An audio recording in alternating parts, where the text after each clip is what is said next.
em nome da KPMG Portugal, dou-vos as boas-vindas à primeira KPMG Talk. Estamos muito satisfeitos por vos ter aqui connosco. Eu sou o Rui Hortelão, Head of Corporate Affairs, Marketing and Communications da KPMG, e hoje estarei aqui convosco para discutir a geoestratégia do mundo pós-Covid, com dois intervenientes da KPMG Portugal, Vitor Ribeirinho, Vice-Presidente, e Luís Magalhães, Head of Tax. E dois convidados muito especiais, Rohitesh, Dhawan e o nosso bem conhecido Paulo Portas. Rohitesh Dhawan é diretor no Eurasia Group e especialista em políticas climáticas nacionais e internacionais, novas energias, estratégias de desenvolvimento social e comunitário. Foi nomeado também um dos líderes da mudança climática na África do Sul e é consultor do Vice-Secretário-Geral das Nações Unidas. Paulo Portas, ex-ministro dos Negócios Estrangeiros e da Defesa e ex-vice-primeiro-ministro de Portugal, foi também responsável pela coordenação económica, investimentos e exportações entre 2011 e 2015. Liderou a centro-direita portuguesa durante 16 anos, 8 dos quais em funções governamentais. Em 2016 regressou ao setor privado e fundou a Vinciamo Consulting, focada em assessorar a internacionalização de negócios na África, América Latina, GCC e Ásia. Gostaria de vos informar a todos que a sessão de hoje será em inglês, por via da presença de Rohitesh Dhawan, e que a qualquer momento durante o debate poderão fazer perguntas aos nossos oradores que responderão ao longo da sessão. Ou seja, as perguntas e respostas serão incluídas no próprio debate, portanto, sintam-se à vontade para as lançarem no chat sempre que acharem relevante fazê-lo. E agora, para iniciar a nossa sessão e fazer uma breve nota de abertura, dou a palavra a Vitor Ribeirinho, Vice-Presidente da KPMG Portugal. Bom dia, obrigado Rui, bom dia a todos. Em primeiro lugar, é um enorme prazer estar aqui nesta nossa sessão hoje. É uma sessão que se enquadra no atual contexto em que o mundo entrou nesta fase, num território, eu diria, quase desconhecido, desafiando os nossos líderes empresariais a estarem preparados para liderar de forma antecipada com uma conjuntura complexa. Entendemos nós aqui na KPMG que é a nossa obrigação, é uma missão que temos de contribuir com o nosso conhecimento e com as nossas competências para esta nova realidade, apoiando aqui, neste caso, um conjunto restrito de líderes dos nossos clientes para os desafios que se colocam.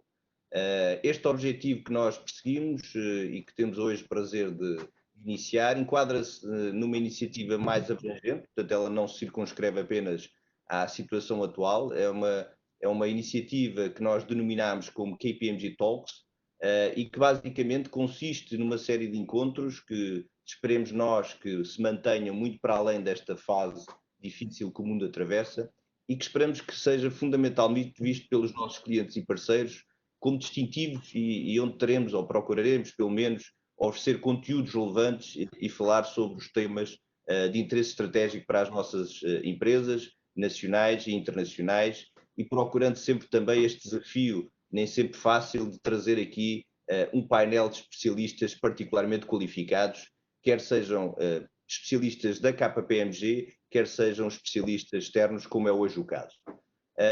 Com uma agenda que eu diria que está moldada neste momento em preocupações que estão manifestadas e riscos que são percepcionados pelos nossos líderes, a KPMG, através desta iniciativa, propõe reforçar, enfim, aquilo que procuramos ter sempre uma aproximação e um contacto permanente com os nossos clientes e com o mercado em geral, mas procurar, dentro desta série de webinars que iniciamos hoje, discutir soluções que procuraremos também que sejam uma forma de endereçar estes desafios críticos, originados por um ambiente diferente, mas que é, obviamente, muito complexo, muito desafiante, mas acreditamos também nós, e esse é o nosso papel, potenciar as oportunidades que possam resultar deste ambiente.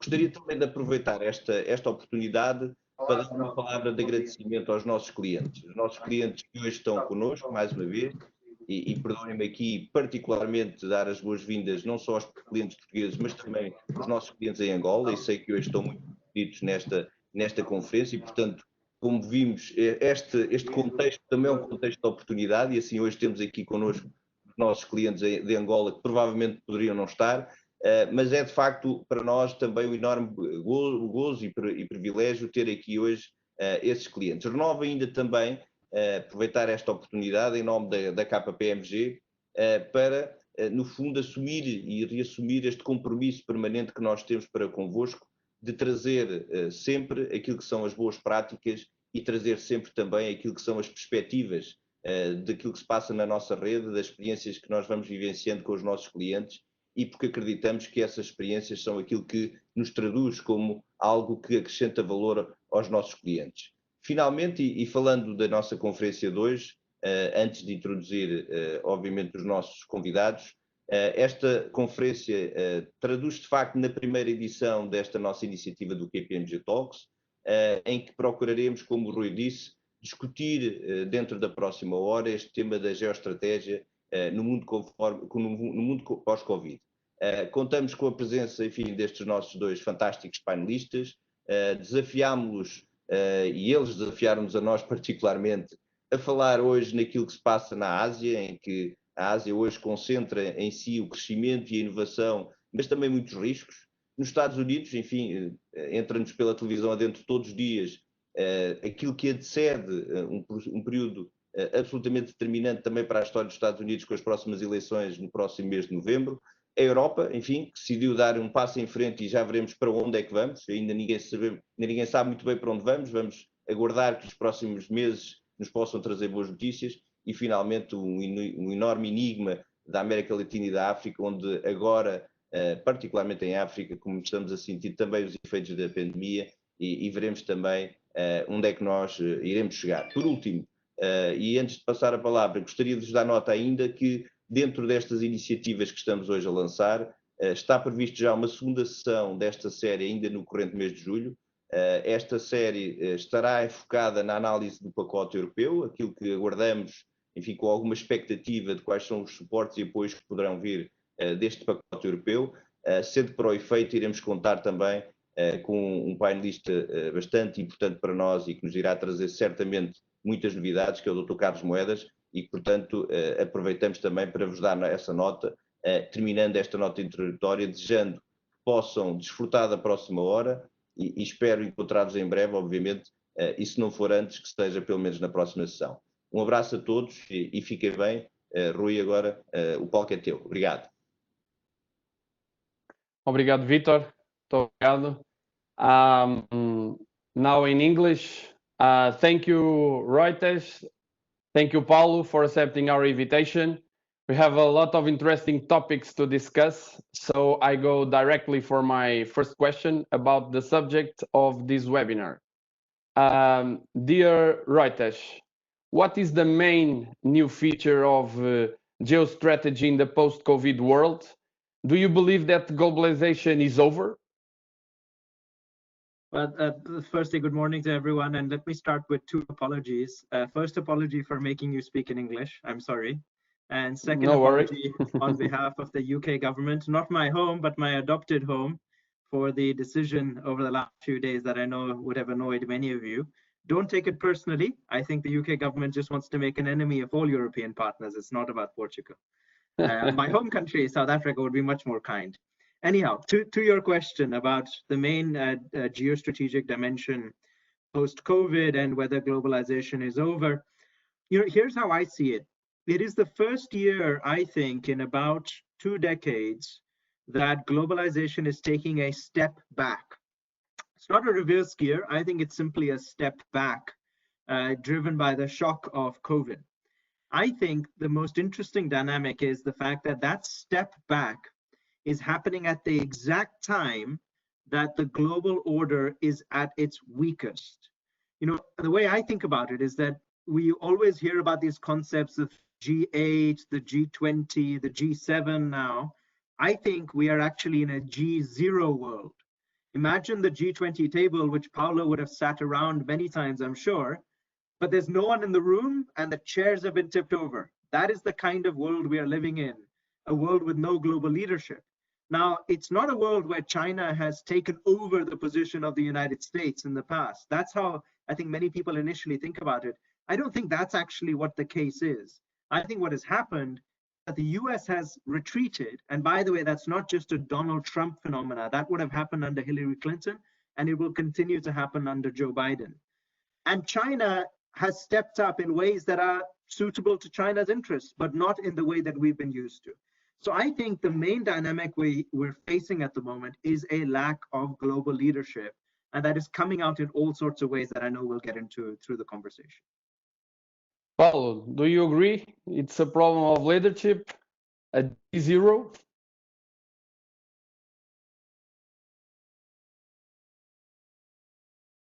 Paulo, I think you're on mute.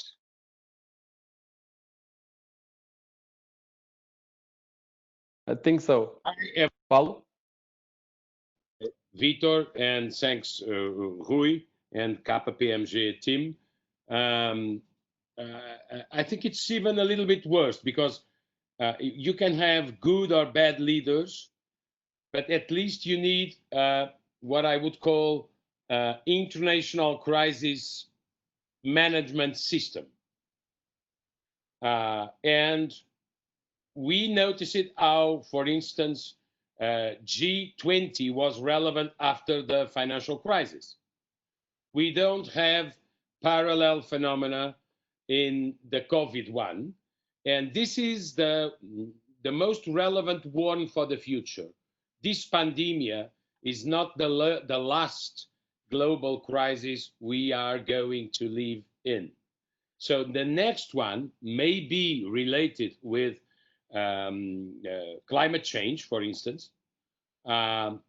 We cannot have the same lack of international cooperation, international decision, and multilateral framework. So if this is a lesson, the first lesson to learn is we need more updated and reformed international institutions if we want to fight and deal with global crisis. So my second point I would add is no, I don't believe globalization is over, by two simple reasons. One, during this crisis, one of the cousins of globalization, which is digitalization, was bigger than ever. Everybody is more digital. Every corporation is more digital. Every institution is more digital than before. So you can't say, on one hand, globalization is over, and you can't, at the other end, you're seeing the most impressive development of digitalization. And you know, digitalization and globalization are not the same thing, but they have parallel lives, with the probable exception of the own virtual border of digital world, which is by nature a world without borders. And the digital border is China, yeah, obviously. So no, I don't think that digitalization progressive, globalization, or if you want, hyper-globalization, will be reformed according to lessons learned, but we need dramatically the trade. We need dramatically trade back to the economic recovery. In the last 40 years, trade grew. I think 36 or 37 years, grew every year 1.5 to 2 points above global growth. So trade is the fuel, is the motor of, is one of the motors of global growth. If we want to overcome a -9, -10, -11 situation to a positive growth, we need trade agreements and free trade environment again. So if someone has an alternative, suggest it. But we need trade, And if we want to recover, we will need trade. Ro, do you have any alternative, or do you agree with Paulo? I agree with Paulo, and Paulo, of course, knows Portugal much better than I do. In the case of Portugal, that point becomes even clearer. Let me give you my perspective, and Paulo can either confirm or deny that. In Portugal, trade has grown faster than GDP. Trade is growing at 3.2, 3.3 over the last few years, which is faster than GDP. And what I think is particularly relevant in the case of Portugal in the world that we live in today are two key dimensions. One dimension is complexity of trade. We know that countries that are more complex in trade, which means they produce more things and they sell them to more places, tend to perform better. Now, Portugal on an index of economic complexity is ranked number 33 out of 133 countries. Importantly, for the level of income of Portugal, 33 is higher than where it should be. So that is one good sign. The second thing that really matters in trade, which will become even more important in a post-COVID world, is diversity of trade. How many things the country produces. And here again, Portugal is an outperformer. Portugal is 11th most diverse country when it comes to trade, which is up 6 places in the last 15 years. And that's because many of you and many of the people listening will be part of this story. Portugal has added more products to its trade than almost any other country in the last 15 years. Portugal today produces 40 more things, 40 more products than it did 15 years ago. Now, why am I saying all of this? You people know your country better than I do, but the reason I'm saying it is that an economy that is more complex and more diverse, I believe, will have better opportunities to grow in this environment, because the things of the past may no longer be the growth engines of the future. And when you have a diverse base, you have more things to grow from. The final point I'll make, Rui, and I'm sure you're going to question me on this later, is I think that the immediate surroundings around Portugal are coming together in a good way, or relatively good way. So you know this better than I do, but the main destinations for Portuguese products, which of course are Spain, about 20-22%, France and Germany, about 13% each. I think that both Spain and Germany and France, I think are going to do better than expected politically and geopolitically coming out of the crisis. And I can explain why in the next part. Okay, thank you. Ro, I will take to ask you focus in Portugal because the context of COVID-19 has already demonstrated that will put pressure on relocation of industries and services. In your opinion, how will this happen and affect countries like Portugal, through your perspective, your optimistic perspective? Correct. Like I said, Rui, I think for me, the main question is how many of those diverse products that Portugal is already producing can the country achieve scale in as the demand and supply patterns shift? So currently we know, of course, that the major export for Portugal is tourism. Nearly a quarter of all Portuguese exports are tourism related. Transport is the next biggest, about 10%. ICT, information communication technology, as Paulo just said, has become more important, and that's about 2.5%, 3%. Of course, that should be an area of growth. But let me tell you where I think the dislocation is going to create opportunity. I don't think it's going to be in the tourism sector. Personally, I think tourism will remain depressed for the next 2 to 3 years. But in the medium term, I think it would be wrong to assume that suddenly tourism is going to die off. I mean, there are 1 billion people in China who want to travel. There are 1 billion people in India who want to travel. People are getting richer in these places, even though in the short term there will be an impact from COVID. In the medium term, I am confident that tourism will continue to be a big industry. It will adapt, of course it will adapt, but I am not someone who believes in the doomsday predictions that tourism-dependent economies like Portugal are going to really suffer in the medium term. So that's one perspective. The second perspective I would say is when you look at Portugal's products, the products it currently makes, and then you look at the products that it does not currently make, for which there is expected to be demand in the future, some of those are very clear. Let me just mention a few. Radar technology is one that I know Portugal has started making, but is not very big in just yet. Centrifuges, another source of major industrial equipment, another one where Portugal is underweight relative to where it should be. So overall, I think that this cluster of industrial machinery and electrical equipment is going to be the industry that I think has the most opportunity for an economy like Portugal. It's not the most sexy and the most interesting industry to be talking about, but the reality is that the industries that add the most economic value and jobs often aren't those types. So that would be my opinion. Thank you.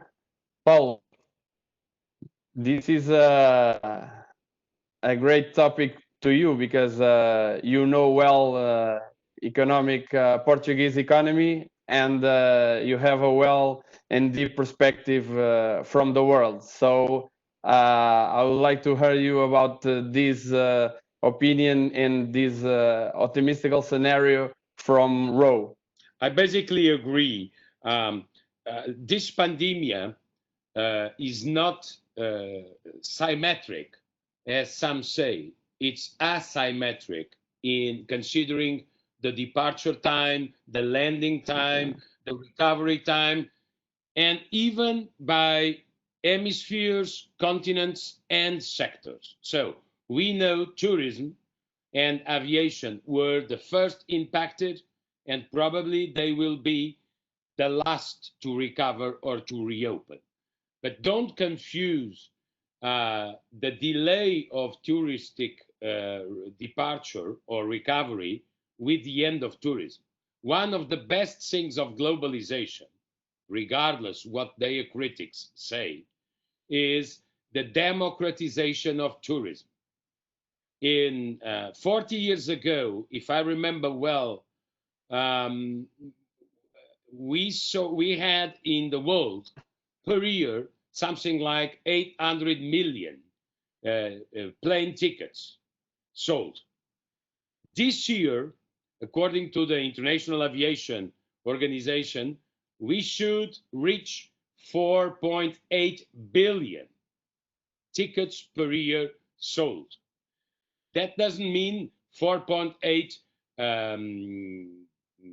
different human beings, but this is a scale of how the dream to travel, the curiosity to different cultures and histories is an asset of globalization. So we'll be back because I remember in the beginning of this century, China issued something like 10 million tourists, basically administrative tourism.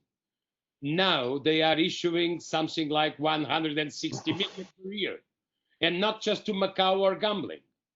A lot of them foreign for different continents, okay? So tourism will be back, and we have to find solutions to this intermediate timing.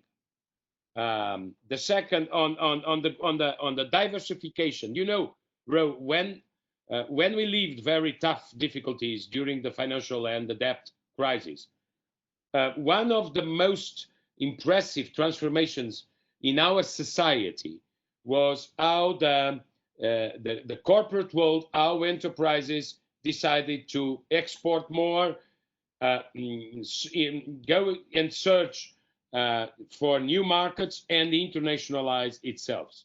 So we were around 28% of exports on GDP. We are now on 44, 45. And there is a second issue related to what you said. The Portuguese economy is becoming more and more innovative. So innovation is the plus of the future. We should think every day, what can I do much more and better on innovative cooperation between universities, research centers, technological centers, and corporations. So we are on the good path on considering historically our economic evolution. And I want to underline one point. This pandemic is also it's also not symmetric on continents. It started in Asia, and Asia, both China and non-China Asia, dealt much better with the pandemic globally than Europeans or Americans. So facts are facts. I usually say those who know better China did have a very good record. I mean, South Korea, Japan, even Singapore or Taiwan or Hong Kong. They all have a better track record if compared or benchmarked with Europe or Americas. So one of the paths I personally think in the end of this crisis, and the end of this crisis will be defined by the treatment or the vaccine, it depends on the severity of the issue. But on the end of this time, who is going to be stronger? China. So you will have more China. But at the same time, you will have a part of the world with less trust on China, namely the neighbors. It's not only economic growth that migrated to Asia, it's also political risk. And but if you consider the figures of all international institutions, the own big economy of the world with the possibility of a positive growth this year is China. And next year, the mix of liberalism and Keynesianism and political verticality of China will perform something like 8 or 9%. So if I would be a corporate leader, I would look at Asia to the restart, first of all. The second thing I want to underline, and as a possibility for debate, is for the moment, with the exception of South Africa and Egypt with better health systems, obviously, Africa is more an economic pandemic than a health pandemic. And by the commodities factor, the dependence of many countries on the commodities factor, the lack of remittances, because African migrants are in layoff or in US or in Europe, the suspension of investments, the debt problem, and the cuts on international aid. So these factors are creating a very difficult moment for the situation in the economic situation in Africa. It's a huge opportunity and duty for the European countries and for the European corporations to look at Africa now in troubling times. Because you know how US deserted from Africa. And it's not just a Trump factor, where there was a huge expectations during Obama term and melancholic reflections after. But US are leaving Africa. China is in every corner in Africa. The large amount of debt, of African debt, is in Chinese hands. Let's see how they deal with. And it's a huge opportunity for Europeans to have a strategy for Africa. And that's also a good opportunity to reinforce our companies in the due time. Rohitesh, I would like to hear you about this African perspective.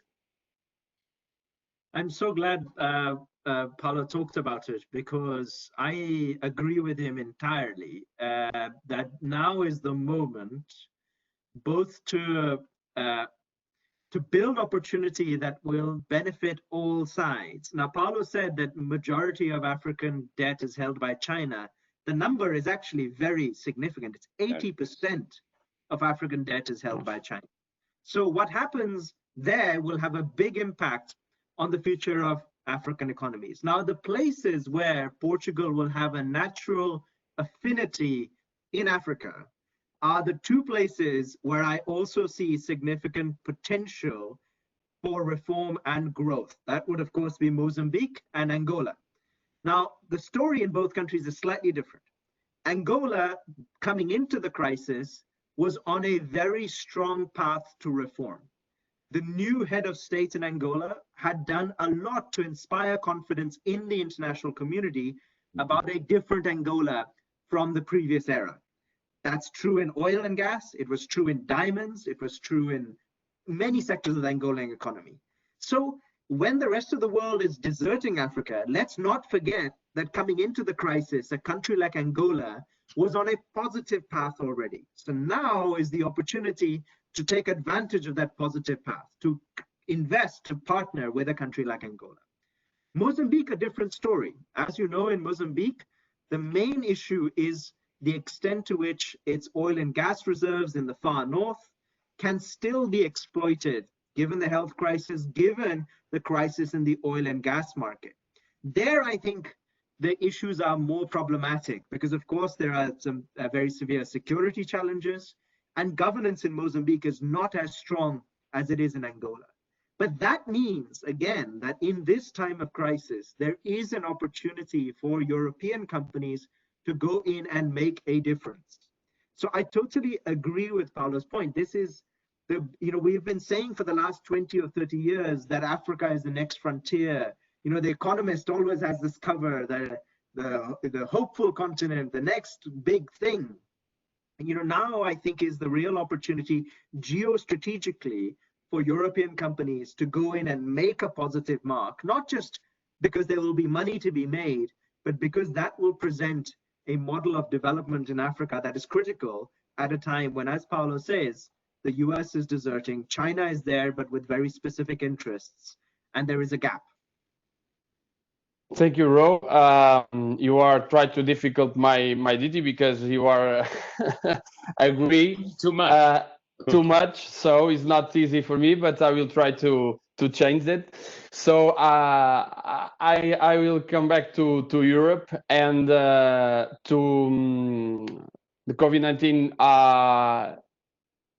exacerbate the tension between US and China. You already both spoke about the US and China, but the question is new pressures for Europe forcing to take decisions.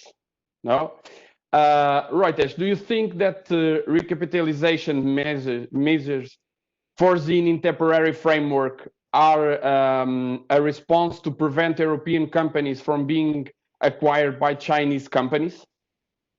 Of course they are, and maybe this might be the point of difference. Finally, let me say three big things about the China factor in Europe, and let's see if Paulo agrees with me on that. Number one, the UK will ban Huawei soon. Mm-hmm. Remember, the UK was one of the countries that was trying to strike a balance between Huawei. Germany and France tried to do the same thing. I think the UK is now on a path to ban Huawei. That will be a big blow to Huawei's prospects in Europe more generally, number one.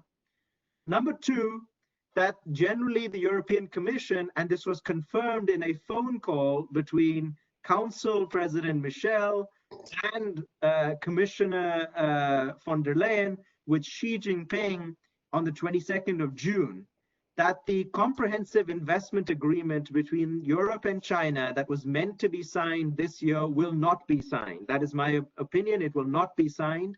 China will not deliver the types of concessions that the Commission and Council are looking for comfort that the trade between two countries will be in line with European interests. So I don't believe that agreement will be signed. And number three, that the investment screening and the temporary measures to prevent takeovers by Chinese companies are a first step in a general anti-China rhetoric that is increasing in Europe. So those would be my three perspectives about the main China dynamic here. Let me just say one more thing about the Chinese response. I think that the response from China is going to be a reduction in the investment and focus on Europe, and instead a much greater focus from China on Latin America and on the Middle East, which are the two parts of the world where China will face less political resistance and more opportunity. So Portugal, of course, was one of the few and early countries to sign up to Belt and Road. I think now we're going to see investment from China through Belt and Road reduce in Europe. Already this year, it is down by about 17% compared to what was planned. 30% of projects are on hold. Another 30% are struggling. So my view is that the result of this anti-China sentiment in Europe is going to be a decrease in Chinese investment on the continent. And that means that we should be focusing our attention on what happens with the EU budget and with the recovery fund. And there, let me say one more thing that Paulo, I don't know if he'll agree with me. I have quite high confidence that European leaders will reach agreement on the budget and the recovery fund when they meet on the 17th and 18th of July. That is counter to what I think the market believes. I think the market thinks it will take longer, but for reasons I can explain if you wish, I think an agreement is on the table, which will be a pleasant surprise. Thank you, Ro. Before hear your disagreement, I guess, Paulo, I would like to.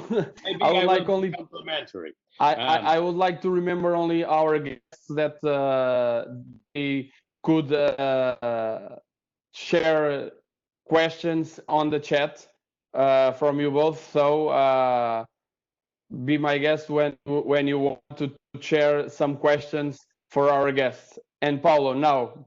Now, I was curious to see if Ro could tell us if UK is going to change opinion about Huawei or tourism in Portugal.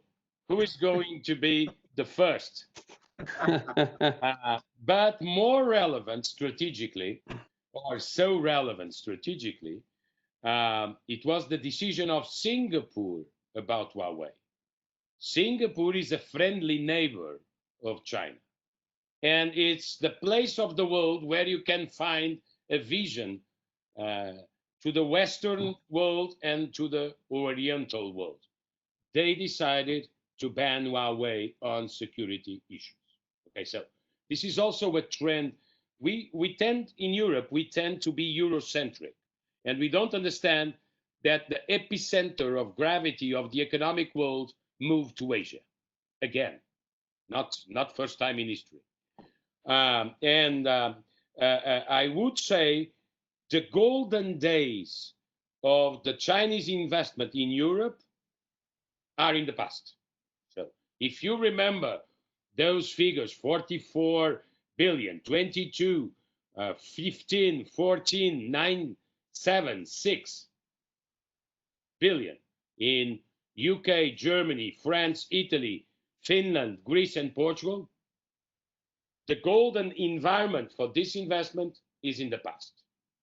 That means that Europe will have a tension with China every day on trade and investments. I don't think so.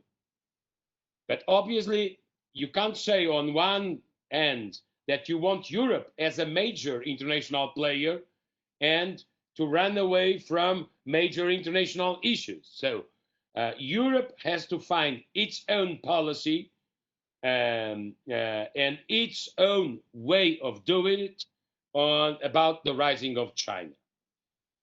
I would bet that the balance will be very close to a concept, which is reciprocality.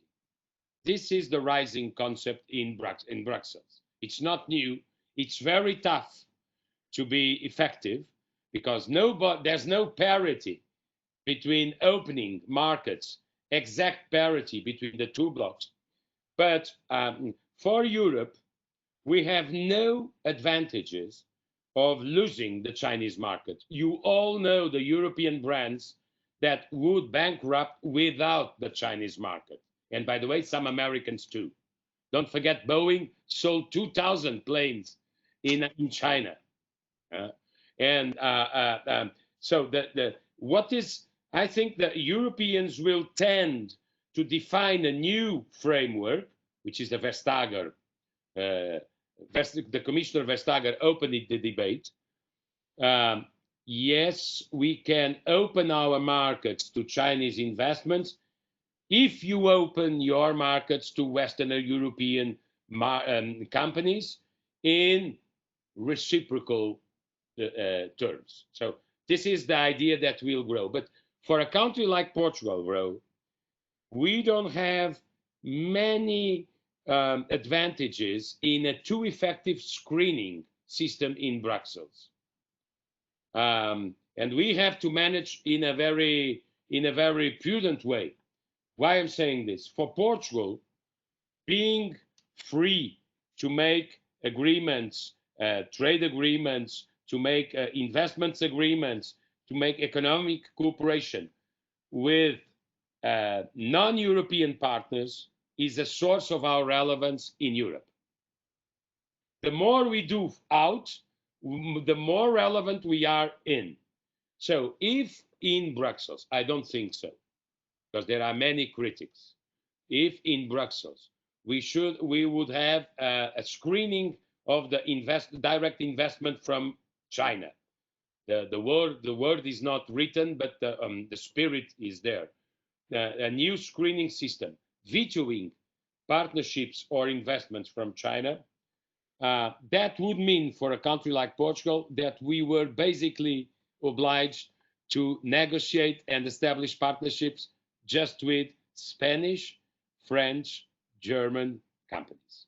And we love Spanish, we love French, we love German companies, but we love more to be free to establish the partnerships that are more convenient for us. So this is the balance of the discussion. The Portuguese government has a good wording. It's saying provisionally, we have allies and friends. Sometimes there are conflictual interests between allies and friends. US is our ally. I wouldn't underestimate US. Please pay attention to the recovery of jobs in America in the last 2 months and benchmark with Europe. 7.5 million jobs recovered. So the dynamics of the American universities, American capitalism is very strong. American labor market is very strong. What we know, what we need, and I would finish with this remark, we need a multilateralist oriented president in US. We Europeans need a president of United States that believes in the alliance with Europeans. This is the first step to organize a coherent and dynamic strategy of the Western world to contain the inevitable rise of China. We will live in a country polarized between US and China. Europe has to find its own space, its own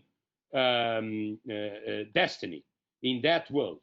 But the moment we have pro-multilateral, no isolationist leaders in the West, Europe, in Europe and US, maybe we can have a strategy, a smart strategy to contain the inevitable rise of China. Paulo, and in that way, you think European support package will be sufficient to hold the negative impacts of financial sector with increased NPLs and impairment losses? Because this is the question, no? In very practical terms, it's much better than nothing and better than the past. And it's better than the past because German economy is seriously impacted by COVID-19, and it wasn't by the financial crisis so much.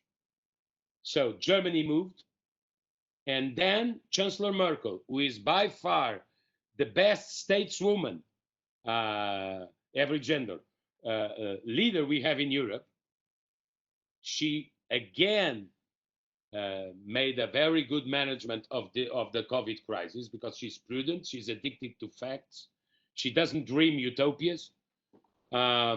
She's leaving the office, and she she's worried with the legacy. And the last legacy about Chancellor Merkel and Germany will be the recovery fund. Possible with the change of Germany, okay? And don't forget, she did it at the same time the Constitutional Court of Germany strictly bombed the Brussels juridical framework. So, what are the relevant questions for the Portuguese companies? I would add, let's see the European Council in 1 week, but I would be attentive to 2 or 3 factors. A, how much time to organize the tenders to the recovery plan? It's very different. 2 years or 4 years?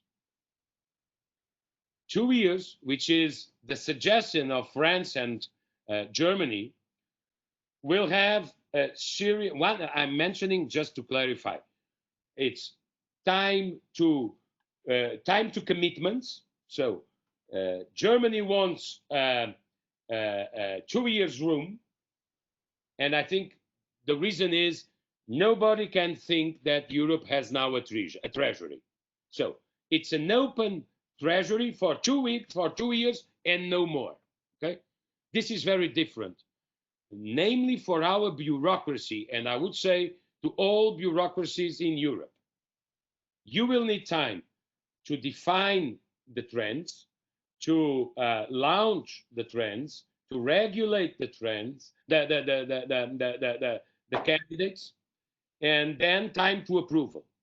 It's very short, 2 years. So be efficient.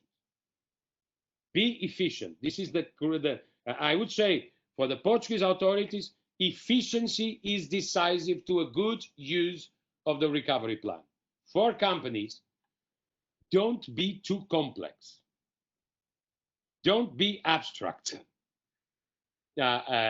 Look attentively all the fields of the recovery plan and find the opportunities and do it very professionally, because those who will have, don't forget, this will be managed by the famous General Directory of EU, ECFIN, led by a Dutch bureaucrat.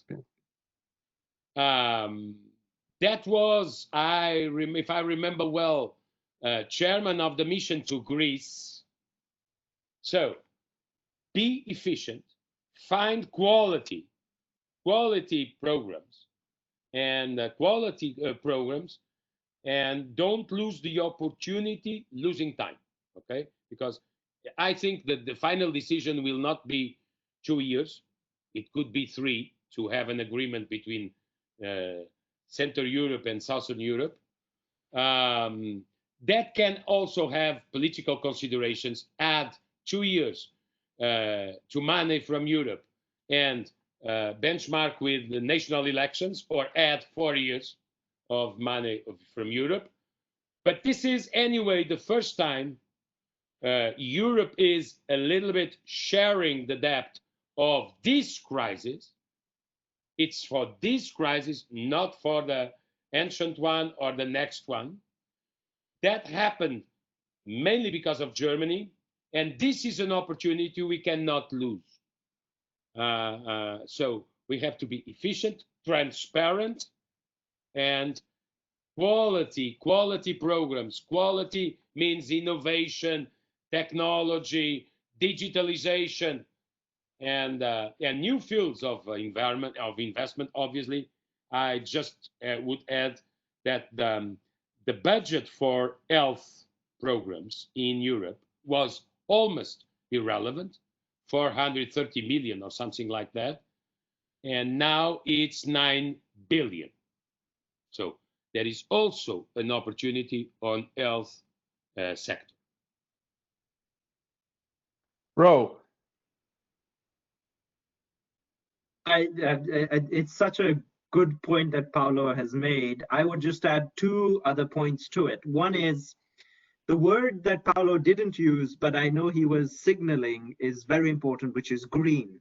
Mm-hmm. Make no mistake, the next tranche of investment that is coming in Europe is going to be dark green, and anything that has both a digital component and a green component is likely to tick all the boxes of the European money.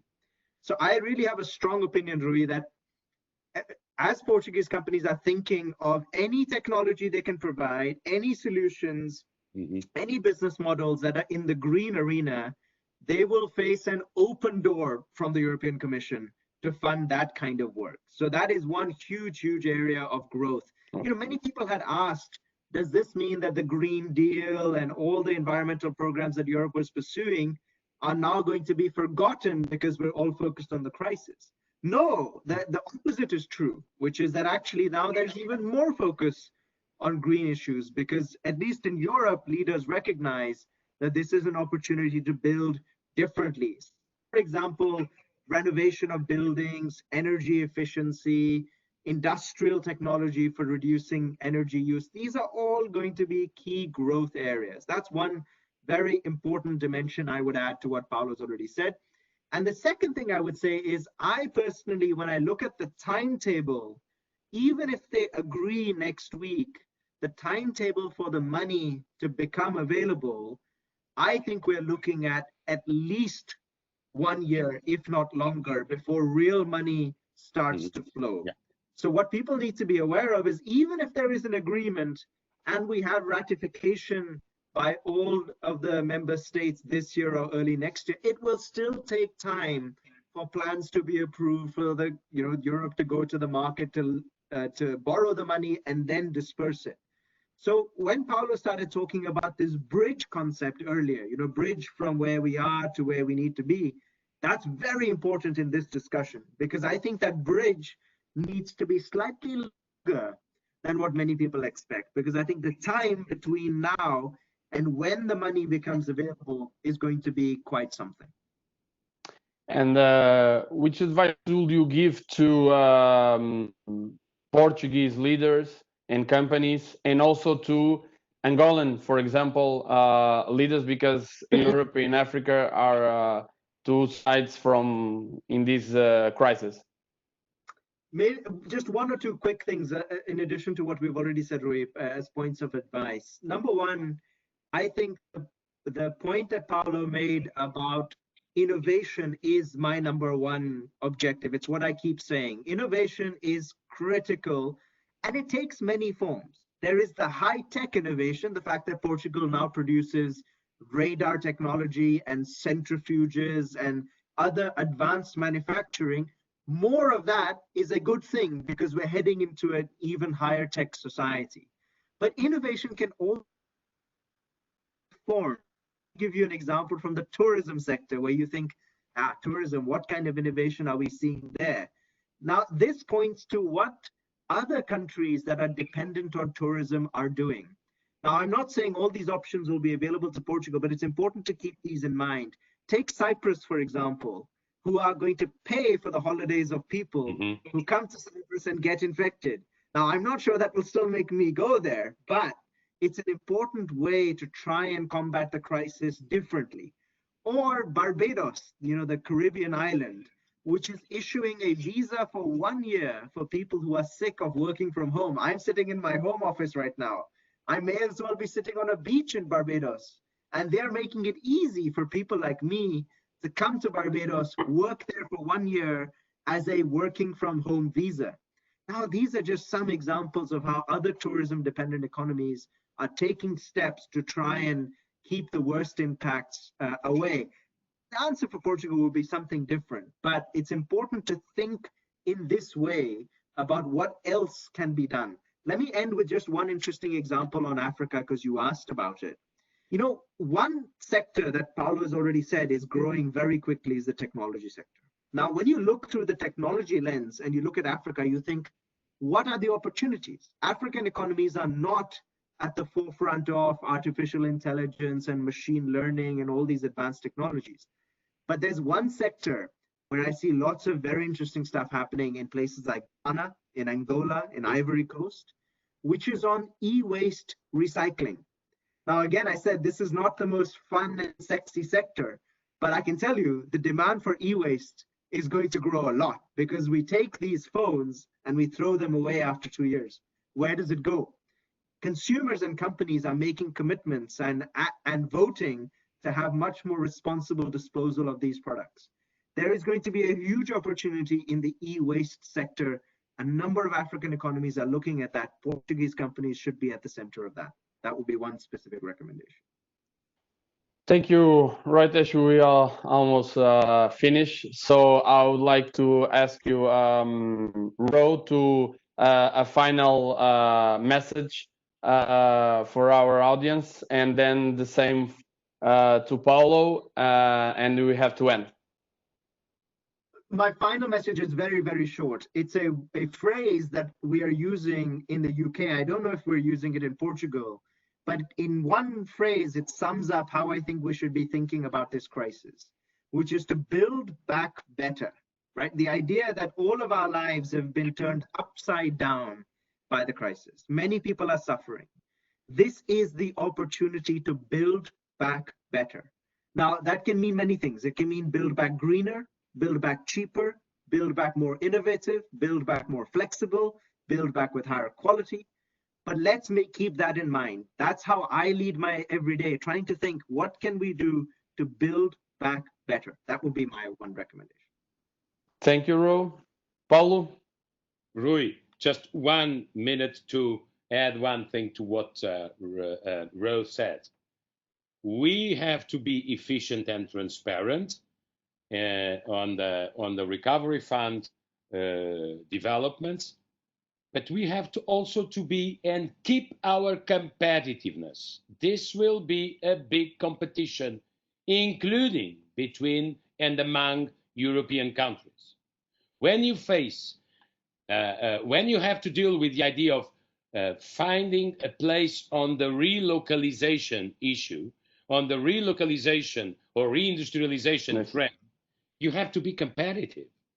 You have to be competitive. It's just the investors will not place a factory in Portugal or in Hungary just by political rhetoric. You have to be competitive on taxes, competitive on labor environment, competitive on judiciary efficiency, etc., competitive in your ambitions to a greener world and a more digital world.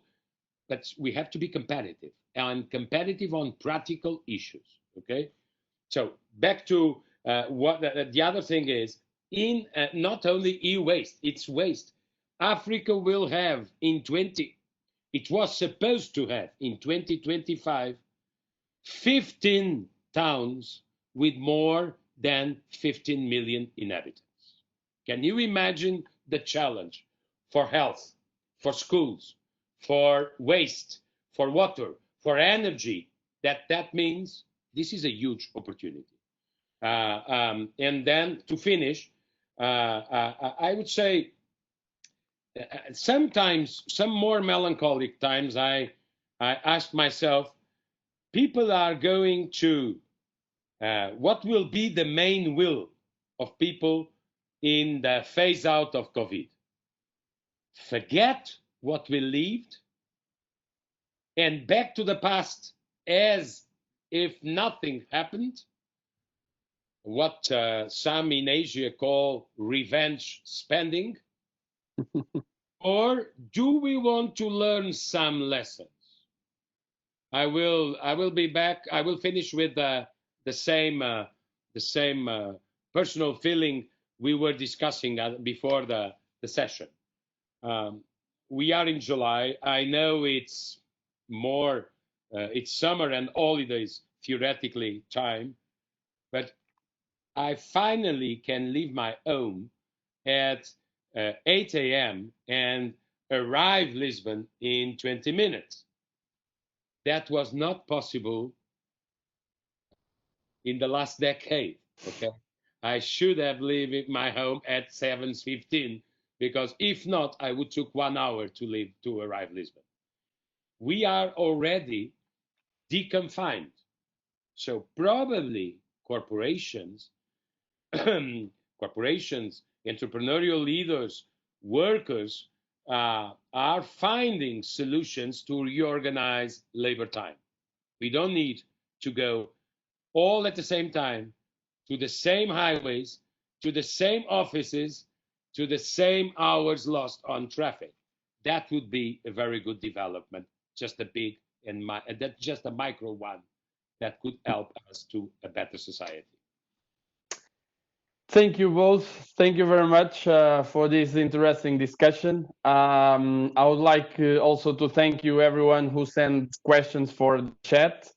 It's impossible to do all of it, but I think it was an interesting discussion. And but now we have to finish our session. And for the closing remarks, I would like to introduce Luís Magalhães, Head of Tax of KPMG Portugal. Luís, bom dia. A palavra é tua. Bom dia a todos. Vitor, aqui muitos amigos e clientes no chat e na sessão. Cumprimento-vos a todos e agradeço muito ao Paulo e ao Ro. Thank you so much for your time. Pela partilha de umas visões qualificadíssimas sobre estes temas, e foi por isso que nós na KPMG achamos que seria muito interessante partilhar estas questões convosco. Para além da visão que o Paulo e o Ro já partilharam connosco numa ótica geopolítica, ficou claro que há aqui um conjunto de desafios muito mais tangíveis que nós temos que endereçar. Eu retive 3 ou 4. Mas o que o Paulo disse, que tudo vai, dentro de 2 a 3 anos, reassumir a importância que tem na nossa economia. E por isso estão aqui presentes nesta webcast clientes nossos que operam nesta área, o que significa que a maturação dos investimentos e o período de retorno dos investimentos, como sabemos, não é imediato, e, portanto, temos aqui razões para acreditar que continua a valer a pena investir nesta área do turismo e do real estate que lhe está associado. Um outro muito importante também foi o otimismo em relação à evolução económica de Espanha, Alemanha, os nossos parceiros económicos preferenciais, são boas notícias. E uma terceira, o investimento em inovação e tecnologia. Portanto, foi considerado, tanto pelo Paulo como pelo Ro, que são áreas incontornáveis, destacando a componente digital e a sustentabilidade ambiental, e é por isso que, tal como o Vitor no início já o disse, nós vamos na próxima sessão tratar deste assunto, com a ajuda do Carlos Moedas, como sabem, foi o Comissário Europeu encarregue desta matéria no último mandato da Comissão. Estamos a preparar com muita atenção esta sessão, com os nossos especialistas internos também, e acreditamos que, desta forma, se formos competentes e eficientes na captação dos valores brutais que se perspectivam vir a Portugal, podemos, de facto, ajudar as empresas a reinventarem-se e a aproveitar este boost que é bem. Portanto, agradeço muito o vosso tempo, espero que fiquem bem, a vossa família, os vossos colaboradores, e desejo um bom dia de trabalho a todos. Muito obrigado. Obrigado, Luís. Mais uma vez, agradecer aos nossos convidados, thank you, Ro, a todos os que participaram nesta sessão. Recordando então que a próxima KPMG Talk, obviamente, é também igualmente imperdível, como esta foi para todos aqueles que aqui estiveram. A KPMG está empenhada em ajudar todos a passar por esta fase da melhor maneira, promovendo a reflexão e o esclarecimento, de forma a ajudar as empresas a tomarem as melhores decisões a cada momento. Esperamos que tenham gostado deste debate e esperamos estar convosco novamente, muito em breve. Thank you, Ro. Thank you, Paulo. Muito obrigado. Muito obrigado a todos e um bom dia.